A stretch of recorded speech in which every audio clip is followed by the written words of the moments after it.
असल में हमारे यहाँ 6 तारीख को आई थी सफाई कर्मियों की टीम, टोली गठित है हर गांव में।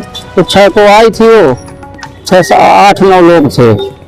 तो हल्का फुल्का घास घूस छीला छाला फोटो खींच के चले गए। तो जब चले गए, उसी ग्राम पंचायत में सकरौली पड़ता है, हमारा खैरी मजरा है। तो जब वहाँ चले गए, मैंने फोन किया, इंटरवल में आके मैंने विद्यालय शौचालय देखा तो शौचालय साफ नहीं था।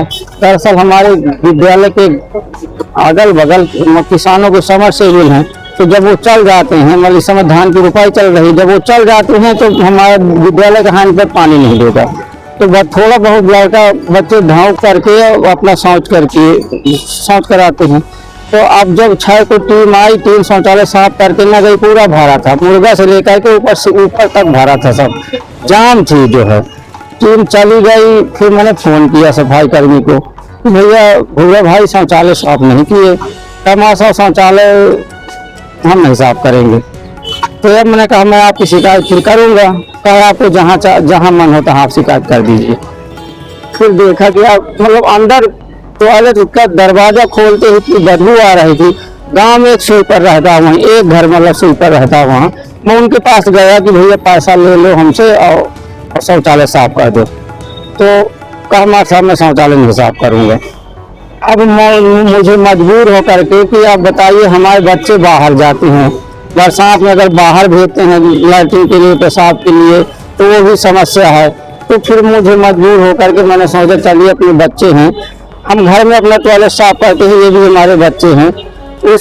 उस भावना से मैंने फिर साफ कर मतलब पहले शटर लगा करके उसका जो मलमा था उसको अंदर किया और उसके बाद फिर ब्रश लगा के उसको साफ कर दिया। साफ करने के बाद सफाई कर्मी ने चूंकि हमें यह कहा था कि तुम्हें जहाँ शिकायत करना हो तो कर दीजिए, मैं नहीं साफ करूँगा। इस वजह से, इस भावावेश से मैंने इस वीडियो भी अपना बनाया, उसको वायरल कर दिया। वो डर था ही सर, वही डर तो है, कार्रवाइयाँ तो नहीं होती मतलब, लेकिन मतलब डांटा जरूर जाता है, चाहे मैं विभाग का जाता कोई जाके। अच्छा चूंकि ये भाई है, अच्छा पैसा आता है, कंपोजिट ग्रांट आती है, पैसा खूब आता है विभाग में, मतलब 50-50 हज़ार कंपोजिट ग्रांट आती है। लेकिन सब पैसा देने के बाद भी गांव को स्वीपर नहीं साफ करता। उसका कहना यह है गांव को स्वीपर कर कि सफाई कर्मी है, आप उनसे साफ करवाइए। मैं गया था अपने विद्यालय, हमारे विद्यालय में एक घर बीमार है, मतलब स्वीपर रहता है हमारे उसी गांव में।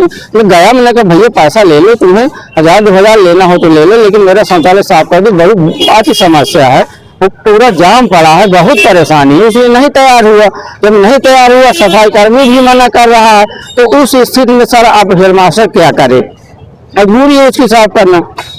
अभी जानकारी मिली है कि खैरी विद्यालय में सफाई कर्मी नहीं पहुंच रहे हैं, जबकि एक शासनादेश 25 अक्टूबर 2010 को निर्गत हुआ है, जिसके अंतर्गत जो भी सफाई कर्मी बाहरी परिसर की सफाई कर रहे हैं ग्रामों में, उनको विद्यालयों के अंदर जाकर के भी सफाई करनी है।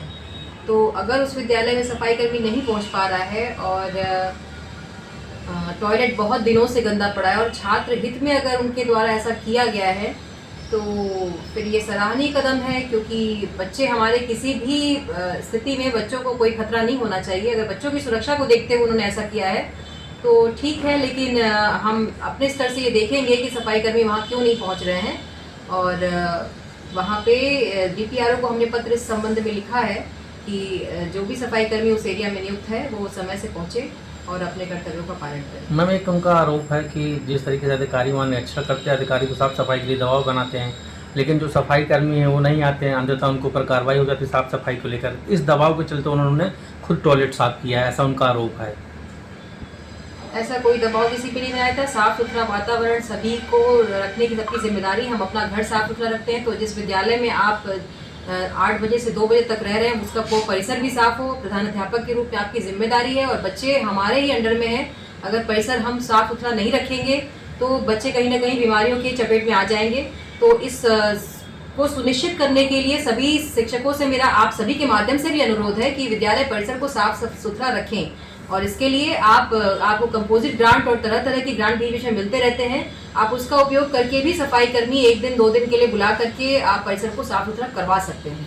तो क्या मैम इस पे कोई ऐसा नियम भी आपके द्वारा ऐसा कोई निर्देश जारी किया जाएगा, जैसे टॉयलेट इन्होंने साफ किया है तो ऐसे ही सभी शिक्षकों को सफाई पे विशेष ध्यान देना होगा? सफाई पे ध्यान देना ये हमारा मौलिक कर्तव्य है। और जैसा कि माननीय प्रधानमंत्री जी भी कहते हैं कि जिस स्थान पे आप बैठते हैं वो स्थान साफ सुथरा होना चाहिए, लेकिन इसके लिए आपको निर्देश देने की ज़रूरत नहीं है, ये आपका अपना कर्तव्य है और आप इस कर्तव्य का पालन करते हुए सफाई कर्मी से सफाई करवाएं। और आवश्यकता पड़ने पर एक दिन ऐसा आप लोगों को आप प्रेरणा देने के लिए एक दिन ऐसा निर्धारित कर सकते हैं माह में या सप्ताह में, जिसमें बच्चे और आप सब मिलकर सफाई करें। बच्चे भी इसके लिए जागरूक हों कि हमें भी अपना परिसर साफ सुथरा रखना है और हमें अपना घर भी साफ सुथरा रखना है। तो सफाई के प्रति जागरूकता फैलाना ये कोई गलत बात नहीं है और हम सबको इसमें सहयोग देना चाहिए। और बल्कि मैं तो कहूँगी कि हमें अपना कार्यालय भी एक दिन इसी तरीके से साफ करना चाहिए, जिससे कि हम भी एक अच्छे वातावरण में अपना कार्य अच्छी तरीके से कर। लेकिन शिक्षक संघ का आरोप है कि ये शिक्षक का अपमान है, जिस तरीके से टॉयलेट साफ करना पड़ा, वो कल प्रदर्शन उन्हें किसी ने ऐसा करने के लिए कहा नहीं था, ये उनकी अपनी इच्छा है और उन्होंने अपनी इच्छा से बच्चों की सुरक्षा को ध्यान में रखते हुए ऐसा किया होगा। तो इसमें कोई अपमान या सम्मान की कोई बात नहीं है और सफाई करना कहीं से अपमान नहीं है, क्योंकि सफाई कर्मी भी कहीं ना कहीं हमारे बीच का व्यक्ति होता है।